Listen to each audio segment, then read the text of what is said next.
Hey guys, welcome to Government Jobs Gyan YouTube channel. Guys, आज की इस वीडियो में हम बात करेंगे बिहार पुलिस के new recruitment notification online form apply process के बारे में। जी हाँ दोस्तों, Central Selection Board of Constable Bihar ने यहाँ पर प्रोहिबिशन कांस्टेबल, जेल वार्डर और मोबाइल स्क्वाड कांस्टेबल के 4128 खाली पदों को भरने के लिए नोटिफिकेशन रिलीज कर दिया है। कैसे आप इस भर्ती में पार्टिसिपेट करने के लिए अपने फॉर्म अप्लाई कर सकते हो बिना कोई मिस्टेक किए हुए, इसकी पूरी जानकारी हम आपको स्टेप बाय स्टेप रजिस्ट्रेशन से लेकर प्रिंट तक इस वीडियो में देंगे। बस आपको इस वीडियो को स्किप के बिना शुरू से लेकर एंड तक देखना है। उसके बाद वीडियो पसंद आए तो इसे लाइक और शेयर कर दें। चैनल पर नए हो तो इसे सब्सक्राइब कर लें। साथ ही साथ आपको फॉर्म अप्लाई करते हुए जो जो भी प्रॉब्लम फेस हो रही है उन सभी का हल आपको इस वीडियो में मिल जाएगा। कैसे यहाँ पर आपको अपनी क्वालिफिकेशन की डिटेल देनी है, कैसे आपको अपना रजिस्ट्रेशन करना है, कैसे यहाँ पर आपको अपने फोटो और सिग्नेचर अपलोड करने हैं, फीस पेमेंट कैसे करना है, सभी जानकारी आपको इस वीडियो में दी जाएगी। बस आपको एंड तक हमारे साथ इस वीडियो में बने रहना है। तो बिना कोई वक्त गंवाए चलिए शुरू करते हैं। आपको इस वीडियो के डिस्क्रिप्शन बॉक्स में हमारी वेबसाइट IND-sarkari-naukri.in के इस पेज का लिंक मिल जाएगा। यहाँ पर आपको इस भर्ती के रिगार्डिंग सभी डिटेल्स प्रोवाइड कर दी गई है। Central Selection Board of constable CSBC ने बिहार पुलिस डिपार्टमेंट के अंतर्गत प्रोहिबिशन कांस्टेबल, जेल वार्डर और मोबाइल स्क्वाड कांस्टेबल के 4128 खाली पदों को भरने के लिए नोटिफिकेशन रिलीज कर दिया है। आप 6 अक्टूबर 2025 से 5 नवंबर 2025 तक अपने फॉर्म अप्लाई कर सकते हो। आकर्षक सैलरी पैकेज यहाँ पर आपको प्रोवाइड कराया जाएगा। 12वीं पास कैंडिडेट अप्लाई कर सकते हैं। 18 से 25 साल यहाँ पर प्रोबिशन कांस्टेबल और मोबाइल स्क्वाड कांस्टेबल की पोस्ट के लिए आयु सीमा रखी गई है। जेल वार्डर के लिए 18 से 30 साल आयु सीमा रखी गई है। यहाँ पर आप सभी कैंडिडेट को 100 रुपये एप्लीकेशन फीस के रूप में जमा कराने होंगे, जो कि आप ऑनलाइन मोड से जमा करा सकते हो। यहाँ पर सिलेक्शन आपका रिटन टेस्ट, फिजिकल टेस्ट और मेडिकल टेस्ट के आधार पर होगा। आप ऑल इंडिया से ऑनलाइन मोड में अप्लाई कर सकते हो। उसके लिए आपको इस पेज को नीचे स्क्रॉल डाउन करते हुए इंपॉर्टेंट लिंक सेक्शन में आना है। ऑफिशियल नोटिफिकेशन PDF लिंक पर क्लिक करके इस भर्ती के नोटिफिकेशन को ओपन कर लेना है और इसमें से आपको पूरी डिटेल रीड कर लेनी है। यहाँ पर आपको सभी डिटेल्स प्रोवाइड कर दी गई है, जैसे कि क्या पोस्ट के नाम है, कितनी उनके लिए नंबर ऑफ वैकेंसीज है, कैसे आप अप्लाई कर सकते हो, कब से कब तक अप्लाई कर सकते हो, क्या आपका एलिजिबिलिटी क्राइटेरिया होना चाहिए। पूरी जानकारी आपको इस नोटिफिकेशन में दे दी गई है। आप सभी डिटेल्स यहाँ से रीड आउट करें, उसके बाद अपने फॉर्म अप्लाई कर लें। फॉर्म अप्लाई करने के लिए भी आपको हमारी वेबसाइट के इसी पेज पर ही अप्लाई ऑनलाइन का लिंक दिया गया है। जैसे ही आप इस लिंक पर क्लिक करेंगे, आपके सामने यहाँ पर central Selection Board of Constable Bihar का ये पोर्टल ओपन होगा। गाइड, यहाँ पर आने के बाद सबसे पहले आपको अपना रजिस्ट्रेशन करना है। उसके लिए आपको यहाँ पर रजिस्ट्रेशन की टैब दी गई है, आप इस पर क्लिक करें। आपके सामने रजिस्ट्रेशन का फॉर्म ओपन होगा। यहाँ पर उससे पहले आपको कुछ जनरल इंस्ट्रक्शन दिए गए हैं, आप इन्हें केयरफुली रीड आउट करें। पेज को नीचे स्क्रॉल डाउन करें और फिर यहाँ पर घोषणा में आकर इस चेकबॉक्स को ओके करें और उसके बाद proceed to registration and payment की स्टेप पर क्लिक कर दें। फिर यहाँ पर आपके सामने फॉर्म ओपन होगा रजिस्ट्रेशन का। यहाँ पर आपको अपनी बेसिक इन्फॉर्मेशन प्रोवाइड कराते हुए अपना रजिस्ट्रेशन करना होगा। सबसे पहले यहाँ पर आपको अपना फर्स्ट नेम एंटर करना है, फिर मिडिल नेम, लास्ट नेम है तो वो एंटर कर दें, नहीं है तो इन कॉलम्स को आप खाली छोड़ सकते हैं। उसके बाद गाइड यहाँ पर आपको अपनी नेशनलिटी सेलेक्ट कर लेनी है, इंडियन। फिर यहाँ पर आपको अपना मोबाइल नंबर एंटर करना है 10 डिजिट का। आपका mobile number valid and active होना चाहिए। फिर यहाँ पर आपको अपना ईमेल एड्रेस एंटर करना है। उसके बाद यहाँ पर आपसे पूछा गया है कि क्या आपके पास बिहार स्टेट का डोमिसाइल है, अगर है तो यस करेंगे, नहीं तो नो ऑप्शन सेलेक्ट करेंगे। अगर आप यहाँ पर बिहार स्टेट से किसी और स्टेट के कैंडिडेट हैं तो फिर यहाँ पर आपको जनरल कैटेगरी में ट्रीट किया जाएगा। उसके बाद यहाँ पर आपसे पूछा गया है आपका जेंडर, आप अपना जेंडर सेलेक्ट करें। फिर यहाँ पर आपको अपनी कैटेगरी सेलेक्ट करनी है, अगर आप बिहार स्टेट से बिलोंग करते हैं। अगर आप बिहार स्टेट से नहीं हैं तो फिर आपको जनरल कैटेगरी में ट्रीट किया जाएगा। फिर यहाँ पर आपको अपनी डेट ऑफ बर्थ सेलेक्ट करनी है, पहले डे, फिर मंथ, फिर ईयर। उसके बाद आपसे पूछा गया है कि क्या आप बिहार स्टेट के होमगार्ड हैं, अगर हैं तो आप यस करेंगे और फिर उसकी डिटेल देंगे, जैसे कि अपना होमगार्ड नंबर आप देंगे। यहाँ पर date of completion of basic training, आपकी ट्रेनिंग कब कंप्लीट हुई थी वो डेट आप सेलेक्ट करेंगे और यहाँ पर डिस्ट्रिक्ट सेलेक्ट करेंगे जिस डिस्ट्रिक्ट में आप कार्यरत हैं। और अगर आप होमगार्ड नहीं है बिहार स्टेट में तो आप सिंपली नो ऑप्शन सेलेक्ट करेंगे। ऐसे ही आपसे पूछा गया है कि क्या आप एक सर्विसमैन है, अगर हैं तो उसकी डिटेल दें, नहीं तो नो ऑप्शन सेलेक्ट करें। फिर आपसे पूछा गया है कि क्या आप बिहार गवर्नमेंट के एम्प्लॉय हैं, किसी भी तरह के अगर हैं तो आप यस करेंगे और फिर यहाँ पर ज्वाइनिंग डेट सेलेक्ट करेंगे, नहीं है तो नो ऑप्शन सेलेक्ट करेंगे। आपके पास ड्राइविंग लाइसेंस है अगर है तो आप यस करेंगे और फिर उसकी डिटेल देंगे। यहाँ पर आप अपना लाइसेंस का टाइप सेलेक्ट करेंगे, वो लाइट मोटर व्हीकल है या फिर हैवी मोटर। फिर यहाँ पर आपको अपने ड्राइविंग लाइसेंस का नंबर देना है, कब वो इशू हुआ था वो डेट आपको सेलेक्ट कर लेनी है, किस डिस्ट्रिक्ट या फिर DTO ऑफिस से आपको इशू हुआ है उसका नाम यहाँ पर आपको देना है। और अगर आपके पास लाइसेंस नहीं है तो आप सिंपली नो ऑप्शन सेलेक्ट कर लेंगे। इस तरह से अपने डिटेल प्रोवाइड करने के बाद फिर गाइज आपको यहाँ पर प्रोसीड की स्टेप पर क्लिक करना है। नेक्स्ट आपने पीछे जो डिटेल प्रोवाइड कराई है उसका पूरा प्रीव्यू आपको यहाँ पर शो कर दिया गया है। आपको सभी डिटेल्स केयरफुली चेकआउट करनी है, पेज को नीचे स्क्रॉल डाउन करना है, डिक्लेरेशन सेक्शन में आना है, इस चेकबॉक्स को ओके करना है, ये कैप्चा कोड आपको यहाँ पर एंटर करना है और यहाँ पर आपको आपकी कैटेगरी के अकॉर्डिंग एप्लीकेशन फीस का अमाउंट शो कर दिया गया है। यहाँ पर सभी कैंडिडेट को 100 रुपये एप्लीकेशन फीस के रूप में जमा कराने होंगे।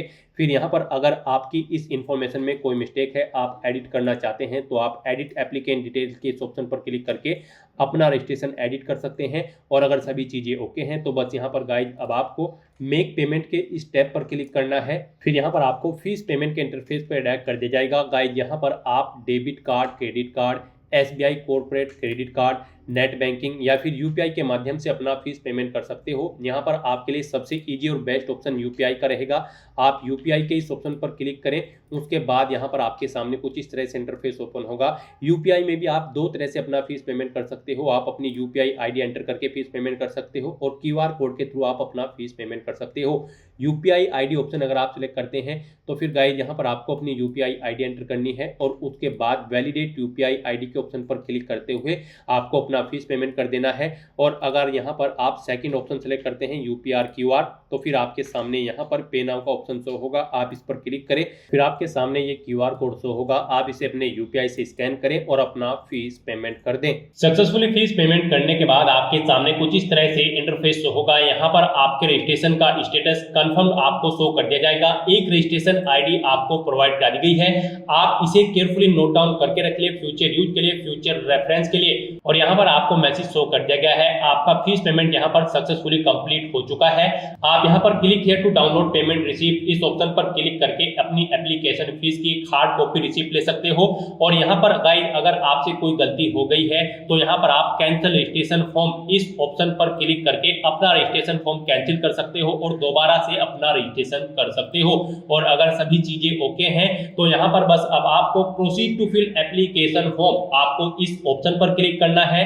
फिर आपके सामने दोबारा से यहाँ पर कुछ जनरल इंस्ट्रक्शन ओपन होंगे। यहाँ पर फॉर्म अप्लाई करने से पहले आप इन इंस्ट्रक्शन को केयरफुली रीड कर ले, पेज को नीचे स्क्रॉल डाउन करें और फिर यहाँ पर आप इस चेकबॉक्स को ओके करें। और उसके बाद गाइस यहाँ पर proceed to fill application form आप दोबारा से इस ऑप्शन पर क्लिक कर दें। नेक्स्ट आपके सामने आपका एप्लीकेशन फॉर्म यहाँ पर ओपन हो जाएगा। अब आपको अपना फॉर्म केयरफुली फिल करना है। यहाँ पर सबसे पहले आपको पोस्ट प्रेफरेंस देनी है, उसके बाद यहाँ पर आपको देना है अपने फादर का नाम, फिर देना है यहाँ पर आपको अपनी मदर का नाम, उसके बाद यहाँ पर आपको बताना है अपना मैरिटल स्टेटस, आप मैरिड हो, अनमैरिड हो या फिर डाइवोर्स हो। आप अपने अकॉर्डिंग यहाँ पर ऑप्शन सेलेक्ट करें। फिर यहाँ पर आपको अपना आइडेंटिटी कार्ड सेलेक्ट कर लेना है। आप क्या यहाँ पर अपना आइडेंटिटी प्रूफ शो करेंगे, passport, voter ID card, pan card या फिर आधार कार्ड, आप अपने अकॉर्डिंग ऑप्शन सेलेक्ट करें। फिर यहाँ पर आप अपने उस आइडेंटिटी कार्ड का नंबर एंटर करें। फिर यहाँ पर आपसे पूछा गया कि क्या आपकी बॉडी पर कहीं कोई कट या तेल का निशान है, तो आप उस पैलेस का नाम यहाँ पर एंटर कर दें। फिर आपसे पूछा गया कि क्या आप फ्रीडम फाइटर कैंडिडेट हैं, अगर है तो यस करें और फिर यहाँ पर आप उसकी डिटेल दें। नेम ऑफ फ्रीडम फाइटर यहाँ पर आपको देना है। स्वतंत्रता सेनानी के साथ आपका क्या संबंध है वो यहाँ पर आप सिलेक्ट करें, पोता पोती, नतीनी नाती, आप ऑप्शन सिलेक्ट करें। सर्टिफिकेट नंबर आप अपना यहाँ पर दें, जो फ्रीडम फाइटर का सर्टिफिकेट नंबर है। कब इशू हुआ है वो डेट आप सिलेक्ट करें। फिर इशूइंग डिस्ट्रिक्ट यानी कि डिस्ट्रिक्ट सेलेक्ट करें, किस डिस्ट्रिक्ट से आपको इशू हुआ है। और अगर आप यहाँ पर फ्रीडम फाइटर के रिलेशन में नहीं है तो यहाँ पर आपको नो ऑप्शन सेलेक्ट कर लेना है। उसके बाद यहाँ पर आपको अपनी एजुकेशनल क्वालिफिकेशन की डिटेल देनी है। गाइस यहाँ पर हम आपको बता दें, बिहार पुलिस की इस भर्ती में पार्टिसिपेट करने के लिए आपका कम से कम 12वीं क्लास पास आउट होना जरूरी है किसी वेल रिकॉग्नाइज्ड बोर्ड से। इसके ऊपर आपकी क्वालिफिकेशन कुछ भी हो सकती है, ग्रेजुएशन या फिर पोस्ट ग्रेजुएशन। तो सबसे पहले यहाँ पर आपको देनी है अपनी 10वीं क्लास की डिटेल। यहाँ पर आप अपने स्कूल का नाम या फिर बोर्ड या फिर यूनिवर्सिटी या फिर इंस्टीट्यूट का नाम दें। उसके बाद यहाँ पर आपने अपना पासिंग सर्टिफिकेट नंबर देना है या मार्कशीट नंबर देना है। उसके बाद यहाँ पर आपको सर्टिफिकेट कब इशू हुआ है, यानी कि आपकी मार्कशीट कब इशू हुई है, वो डेट यहाँ पर आप सेलेक्ट करें, पहले डे फिर मंथ, और उसके बाद आपको ईयर यहाँ पर सेलेक्ट कर लेना है। नेक्स्ट ऐसे ही यहाँ पर आपको अपनी 12वीं क्लास या फिर इसके इक्विवेलेंट आपने अगर कोई एग्जामिनेशन पास आउट कर रखा है तो उसकी डिटेल यहाँ पर आपको देनी है। यहाँ पर भी आपको स्कूल, बोर्ड, यूनिवर्सिटी या फिर इंस्टीट्यूट का नाम देना है जिससे आपने अपनी 12वीं क्लास पास आउट की है, अपनी सर्टिफिकेट या फिर मार्कशीट का नंबर देना है 12वीं की, उसके बाद कब आपको इशू हुई है आपकी मार्कशीट, वो डे, मंथ और ईयर आप यहाँ पर सेलेक्ट कर ले। उसके बाद गाइस यहाँ पर अगर आपने ग्रेजुएशन कर रखी है तो उसकी डिटेल आप दें, पोस्ट ग्रेजुएशन कर रखी है तो उसकी भी डिटेल आप दे सकते हैं। ये यहाँ पर मस्ट नहीं है, ऑप्शनल है। अगर आपने कर रखी है ये क्वालिफिकेशन तो आप इनकी डिटेल दे सकते हैं। यहाँ पर आपको यूनिवर्सिटी का नाम देना है जिससे आपने अपनी ग्रेजुएशन कंप्लीट की है या फिर कॉलेज का, और फिर यहाँ पर आपको ऐसे ही अपनी पोस्ट ग्रेजुएशन की डिटेल आपको दे देनी है अगर आप देना चाहते हैं। नहीं देना चाहते हैं तो इन सेक्शन को आप खाली छोड़ सकते हैं।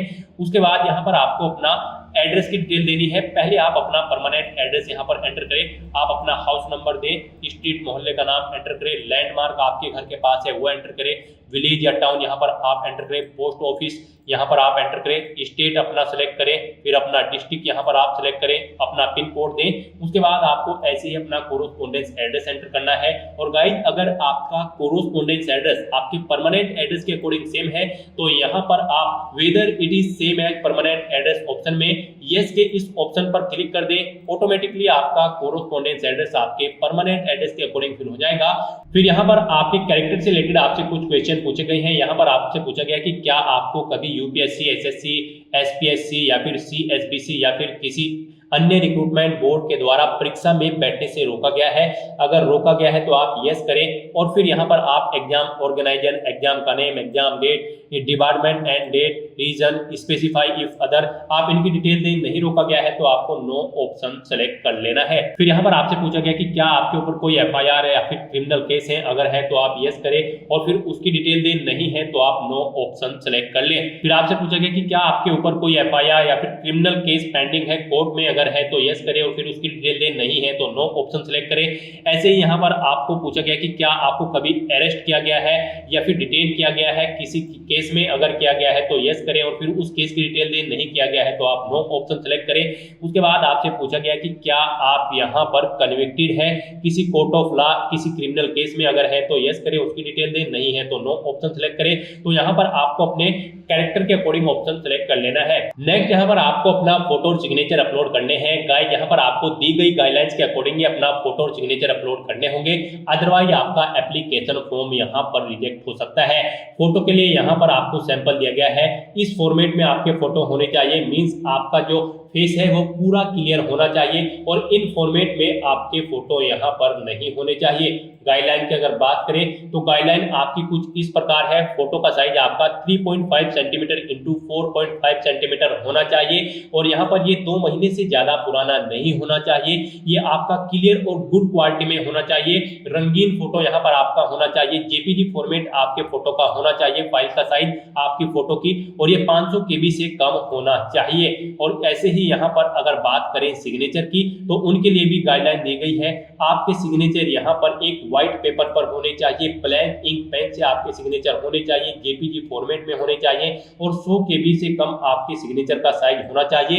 हिंदी और इंग्लिश दोनों लैंग्वेजेस में आपको अपने सिग्नेचर यहाँ पर अपलोड करने हैं। तो यहाँ पर अपना फोटो अपलोड करने के लिए आपको चूज फाइल बटन पर क्लिक करना है, फाइल को सेलेक्ट करना है और अपना फोटो यहाँ पर अपलोड कर देना है। ऐसे ही यहाँ पर आपको अपने सिग्नेचर अपलोड करने के लिए भी चूज फाइल बटन पर क्लिक करना है, फाइल को सेलेक्ट कर लेना है और 1 बाय 1 करके आपको अपने हिंदी और इंग्लिश के दोनों सिग्नेचर यहाँ पर आपको अपलोड कर देने हैं। और उसके बाद गाइस यहाँ पर आपको प्रोसीड की स्टेप पर क्लिक करना है। नेक्स्ट आपको आपके एप्लीकेशन फॉर्म का पूरा प्रीव्यू यहाँ पर शो कर दिया गया है। जो डिटेल्स आपने पीछे फिल की है आपको सभी डिटेल्स केयरफुली चेकआउट करनी है। उसके बाद आपको इस चेकबॉक्स को ओके करना है। कहीं पर कोई मिस्टेक है तो आप एडिट डिटेल ऑप्शन पर क्लिक करके अपने एप्लीकेशन फॉर्म में एडिट कर ले। और अगर आपका एप्लीकेशन फॉर्म बिल्कुल ओके है तो आप यहाँ पर इस कैप्चा कोड को इस बॉक्स में एंटर करें और उसके बाद यहाँ पर गाइस आप सबमिट एप्लीकेशन के इस ऑप्शन पर क्लिक कर दें। नेक्स्ट आपके सामने कुछ इस तरह से इंटरफेस शो होगा। यहाँ पर आपका एप्लीकेशन फॉर्म सक्सेसफुली सबमिट हो चुका है। आपकी रजिस्ट्रेशन आईडी आपको एक बार फिर से शो कर दी गई है। यहाँ पर अब आप प्रिंट एक्नॉलेजमेंट की इस टैब पर क्लिक करें और अपने एप्लीकेशन फॉर्म का एक हार्ड कॉपी प्रिंट आउट ले लें फ्यूचर यूज के लिए, फ्यूचर रेफरेंस के लिए। और अपने एप्लीकेशन फॉर्म का स्टेटस चेकआउट करने के लिए यहाँ पर अब आपको होम के इस लिंक पर क्लिक करना है। आपके सामने ये इंटरफेस ओपन होगा। अब यहाँ पर आप फिल एप्लीकेशन फॉर्म के इस ऑप्शन पर क्लिक करें। अब यहाँ पर आप अपनी रजिस्ट्रेशन आईडी एंटर करें या फिर अपना मोबाइल नंबर एंटर करें और अपनी डेट ऑफ बर्थ सेलेक्ट करके ये कैप्चा कोड यहाँ पर एंटर करें और सबमिट की टैब पर क्लिक करके अपने डैशबोर्ड में लॉगिन कर लेना है। उसके बाद आपके सामने यहाँ पर कुछ इस तरह से इंटरफेस शो होगा। यहाँ पर आपको मैसेज शो हो जाएगा, आपका एप्लीकेशन फॉर्म सक्सेसफुली सबमिट हो चुका है। आप यहाँ से दोबारा से अगर अपने एप्लीकेशन फॉर्म का प्रिंट आउट लेना चाहे तो आप प्रिंट एक्नॉलेजमेंट की टैब पर क्लिक करके अपने एप्लीकेशन फॉर्म का प्रिंट आउट ले सकते हैं। और किसी कारणवश अगर आप अपना एप्लीकेशन फॉर्म को यहाँ पर रिजेक्ट करना चाहते हैं, कैंसिल करना चाहते हैं, तो आप कैंसिल एप्लीकेशन फॉर्म के इस ऑप्शन पर क्लिक करके अपना एप्लीकेशन फॉर्म कैंसिल भी कर सकते हो। लेकिन आपका फीस पेमेंट यहाँ पर आपको रिफंड नहीं होगा। जो फीस आपने जमा कराई है वो आपको रिफंड नहीं की जाएगी। तो दोस्तों ऐसे आप Bihar police probation constable, jail warder और मोबाइल स्क्वाड कांस्टेबल की इस भर्ती के लिए अपना फॉर्म अप्लाई कर सकते हो बिना कोई मिस्टेक किए हुए। आज की इस वीडियो में बस इतना ही। आई होप ये वीडियो आपको पसंद आई होगी। अगर पसंद आई हो तो इसे लाइक और शेयर करें। चैनल पर नए हो तो इसे सब्सक्राइब कर लें। Thanks for watching.